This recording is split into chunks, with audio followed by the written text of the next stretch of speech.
These are the guidelines and best practices for photography, and many of these also apply to videography, which you will also hear about separately. Our mission as the organization is this. The goal is to help people realize the divine principle innate in every human being. How do we do that? The way that we do it here as members of media is that we inspire devotees by showing them examples of Swami's teachings being practiced around the world. Many people are only aware of the things that are happening locally at their center, maybe in their region. There may be a birthday program, something like that. Maybe there's a national program. But most people don't know that Swami's teachings are actually being practiced around the world, in countries where people speak different languages, where the majority religion is completely different, where the culture is completely different. And yet Swami's universal message is practiced every single day in all of these countries. And so what do we do in media is that we inspire devotees by showing them these examples both from local and also from just around the world. So our work is what? It is to inspire devotees by showing them examples. What is our biggest problem? Our biggest problem is this, that people have the wrong impression. They think that this is all about showing off or bragging. That, oh, I did this service, I did that service, and I don't want pictures taken of me while I do my service. It's only between me and Swami. They have all kinds of beliefs about that, about, don't want to be feeding my ego and things like that. We completely agree. This is not about showing off. It's about inspiring. But we have so many pictures like this out there. They're all posed, and they all look like people possibly showing off or just trying to get attention.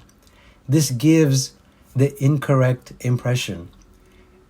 A lot of love, a lot of service occurs at these events, but pictures like this do not inspire. This is what we want to be doing. We want to shoot pictures like this. These are inspiring pictures of service. Look at the things being given, the things being received, the smiles on the faces. This is love in action. This is what we want to be taking pictures of. This is what we want to take videos of. That is what this training is about. So, here are words that most of us do not understand. So based only on these photos, can you guess what the stories are? So up here, it looks like we have somebody talking to younger people. Here it looks like maybe a workshop of some kind. This over here is some service project, like maybe handing out food. Here are some people wearing red uniforms. Looks like some organized kind of event. Somebody's doing some repair work. Here is something, maybe a Go Green kind of event, perhaps a tree planting. Let's see. Let's turn on English. So when you do know the language, let's see how correct we were. So this story up here is about a career workshop in Toronto, Canada. So yes, our guess was correct. It's somebody advising younger people about, in this case, career advice. This was a workshop about Sathya Sai education and human values. It says that more than 50 teachers came, so this is one of the sessions of the workshop. And on and on. So we can see that our guesses were pretty good. They weren't far off. This is because these are great pictures that are able to tell those stories. So help us tell the story, right? A picture is worth 1,000 words. So as you just saw, photographs can transcend language barriers. Good photos increase the reader's curiosity to know more. Help us sell the story. Many times, the picture that you see will be the first element of a story. And sometimes it may be the only element. They may be on WhatsApp. They may be on the Instagram, Facebook, whatever. They may only see that picture. They may not even get a chance to read the story because it's, you only get to see one sentence, right? And so good photos increase a reader's curiosity to know more of the story. So we have in SSIO, we have an email that goes out. It's called the Bulletin. And it starts with a lead picture. This picture may be all that you ever see about whatever that story is. And so we work hard to select the perfect picture that can tell you what it's going to be about, and it needs to be interesting enough that you want to read the article. So, how do we do this? So take your role seriously. Remember, the story is here to inspire others. And you know what you're doing? You are recording, you are documenting history, his story, Swami's history, Swami's mission. So the pictures that you're taking, the videos that you're taking, the articles that you're writing, the interviews, all of these things are part of the historical record of Swami's mission. So, you are a photographer, a videographer, somebody assigned to cover a story. Work with a contact who is very familiar with this event or project. Quite often it'll be the service coordinator or some kind of coordinator who has helped put this together. Work closely with them and get a good understanding of what's going to be happening. So get information, practical information. Where do I park my car? Do I have a map of the location? What is the schedule of events today? Arrive early to the event. Come early so that you can see what this place looks like, where things are, based on what you heard from phone calls. Now you get to be here. Come early. Identify ideal locations to shoot from. Because you came early, people are not in your way yet. So you can figure out that, I should stand on this side of the stage, or I should stand on that side of the podium. Identify these locations right now. You have the schedule of the event. Understand the flow of the event. For example, if it's a medical camp, what typically happens is that people will come and they will have one area where they register. And then after registration, they'll move to another area, and then they'll be called from here to be weighed, get some blood sugar readings, things like this. And then eventually they will be moved over to meet with a doctor, and it can just go on and on like that. So understand the flow of the event, that people will be sitting here, then they'll be sitting here. Just understand the flow of the event. Set up your equipment well in advance, as much as possible. Perhaps you have a tripod, maybe you have some audio equipment. Get as much of it set up as you can, because if the event starts and now you bring your tripod, good luck. There may not be a place to set up that tripod anymore, right? So set up as many things as you can. That way you can just come and just start using it. Reserve your spot. Put a backpack there. Put a hanky there. Put something there. But you set up in advance. If it's a large event, get help. Just you alone may not be possible for just one person to cover a large event. There may be things happening in two places at the same time, but you can only cover one of them. So get help. Get another photographer. And also get help as a backup person. Maybe you need a break. Maybe you've been standing for a long time. Maybe you're hungry. Maybe you need to get a new battery. Have a backup person to help cover when you might need a break. Don't make this be all just by yourself. So let's get into some photography principles. So here's something about the rule of thirds. So most pictures are taken with the subject being right in the middle. The rule of thirds is this grid that you see here. And where the lines intersect are marked in red. So these are the hotspots. Quite often you will find that if you put the subject of your picture in one of these hotspots, it makes for a more interesting picture than if everything was in the exact middle. There's nothing wrong with having it be in the middle. But just keep this in mind. This ends up being a grid that you can often turn on and off on your camera or even your phone. This picture on the right, as you can see, it's applying the rule of thirds. The subject is, not in the center. It's off to the side along one of these hotspot lines. So next thing is to find the best angle. A lot of times we just come and we stand and we take pictures. But standing may not be the best angle for a picture. Don't be afraid to get on the ground. Like sit down with the bhajan singers at their level and take a picture from that level. Stand up, maybe even stand up on the side of the stage. Don't be afraid to get down or climb, move up, move down, move left, move right, look around. Arrange things if you need. If something is in your way, possibly you can move it. They know that you're the photographer, so they know that, you may need to move something because it's blocking a picture or something, right? There may be objects like empty cups or large items that are just going to look like litter in the picture. We don't want that, right? So you can move some of those things. In this picture here, we see it's a lady's side of singing. There's a guitar. It's not really blocking the way, but there's a guitar. There's some empty cup next to it. There's some things on the table. This picture would be much nicer if we didn't have all these extra things. And so you could probably ask them, and they would, whoever's guitar it is, would probably move that stuff and could move it out. It would make a much nicer picture than, without these things in it. Big important principle, add human interest. A photo that has people in it, it tells a story. On the left-hand side, you're seeing the altar from some event. On the right-hand side picture, same event, but we see people in it. Oh, somebody's speaking. 2 other people are sitting. I guess they must also be speaking. They must have spoken after or before. There's more story going on because there are people in it than when there were no people in it. So the good pictures, they have people in them, but they show action. It's a clear action. There's no confusing or unusual posing where people are holding up fingers and making hand gestures, nothing crazy like that. They're just engaged in the action that you see in front. Like right here, you can see what the action is. It's very clear. There's no confusion about what is going on here. Things to avoid. So we already kind of touched upon this earlier. Anything that's posed, so a group shot, a posed picture, avoid those. We may need to take group shots because maybe the event was about training and everybody got a certificate, or we just want to show everybody who participated. It's not that you must not take group shots, but group shots are a kind of posed shot. And of course there is a blatantly posed shot, right? It does not look realistic. It does not feel authentic, like this was real service. It feels like it was done for showing off. And it wasn't. It's just that somebody didn't know how to take better pictures. Okay? Empty seats.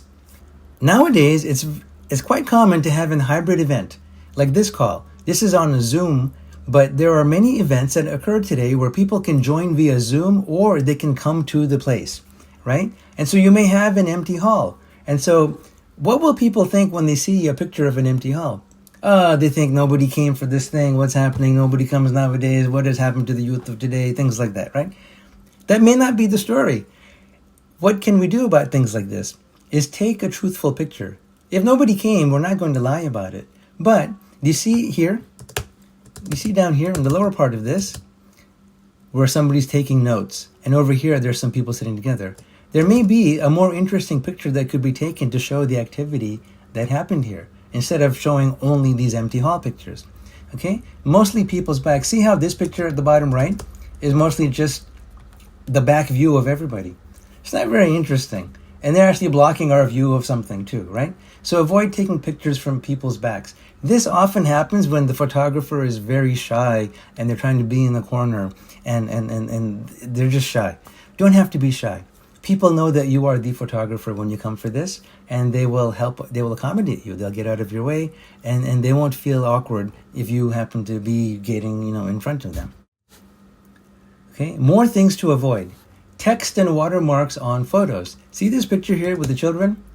Okay, what are we here for? We're here to inspire devotees. We are here to talk about Swami's mission, not about Samsung cameras. So we don't need all this extra text and watermark on our photos. So please disable this kind of feature on your phone if you have that. And then down here is another kind of text on pictures. This is text, and it's probably helpful, but when we receive it and there's text on it, if we enlarge this picture, that text may come out kind of distorted. If we reduce the size of this picture, that text may become unreadable. It's better not to put text into a picture. Then these pictures on the right-hand side, what you're seeing here is that somebody made a collage. They had 4 pictures or 3 pictures. They put them together in this artistic style. That's totally fine for your website, totally fine for your newsletter. But when you are taking these pictures and sending them in to us for reporting, where we may put that in our book or something, we need to get the individual pictures. We cannot use the collage because maybe we need to make it bigger or make it smaller. The collage forces us to only use it that way. So instead, send us the individual pictures. Don't do the collage. And then bottom right here, you're seeing that there's a filter or effect happening, right? You see how the picture is kind of largely green. There's some rainbow things happening. This is fine for your personal use. It's fine for your version of it. But when you send it in for reporting and for historical record, we need a more ordinary, regular picture of that service. More things to avoid. Objects, just objects. right? Just objects. So this picture up on top left, is obviously, it looks like they had provided this food. They must have packed it into bags and given it to people. Beautiful. But much more interesting would be to get a picture of people packing those things into bags.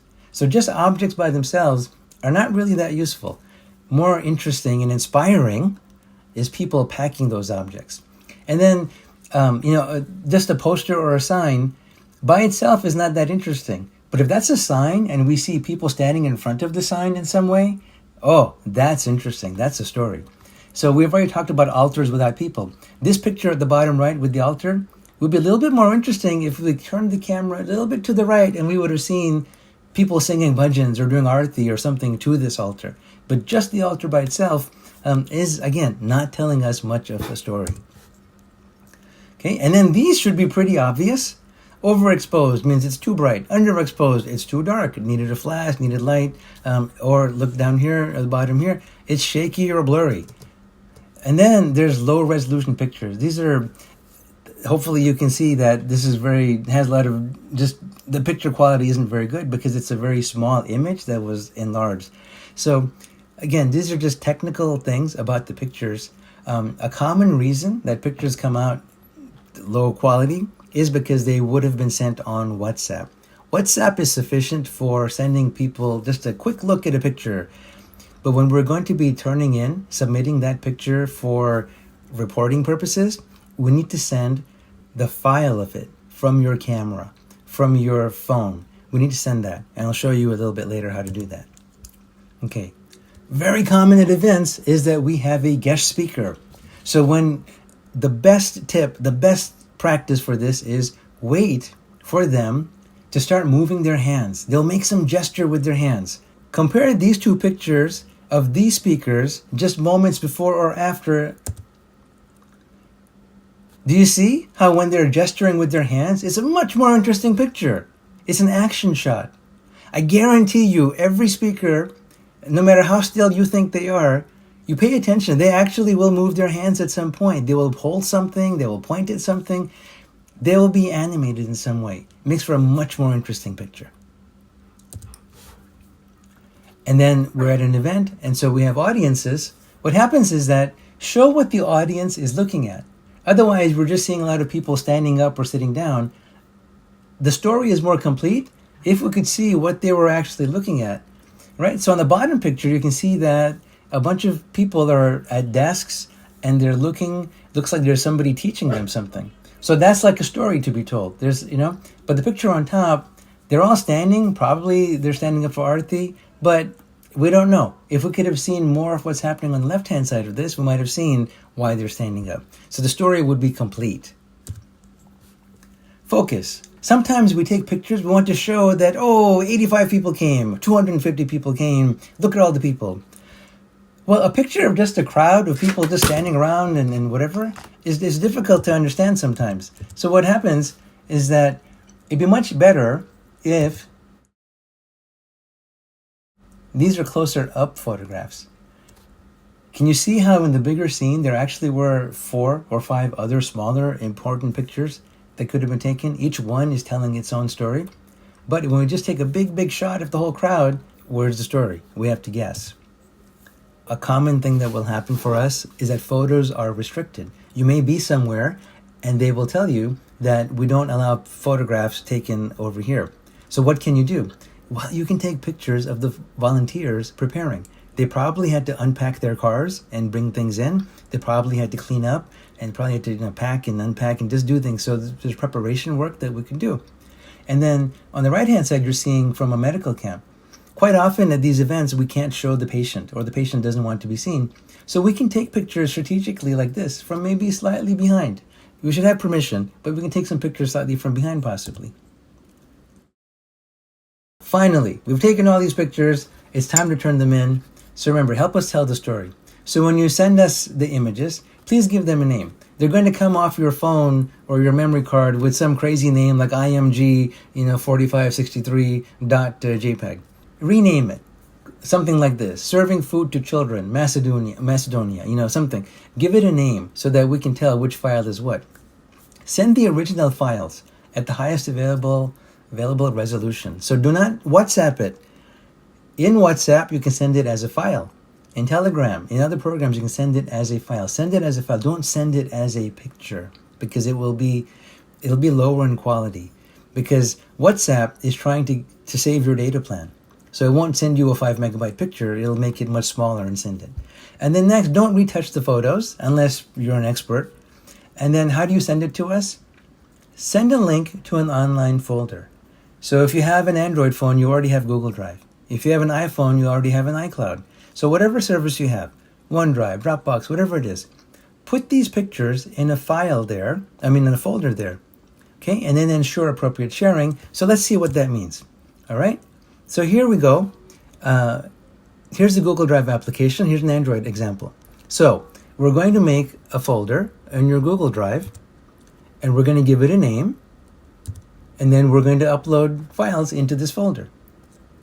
Next, we're going to set the sharing options. The sharing option is going to be not, maybe you know Arvind, or you know me, Praveen, or you know somebody else. Don't share it with us. We're working on a team. We will need to share it with our team. So you need to share it with anyone who has the link. Okay? So normally it's only shared with one person. Change this. Change it so that anybody with the link can access it.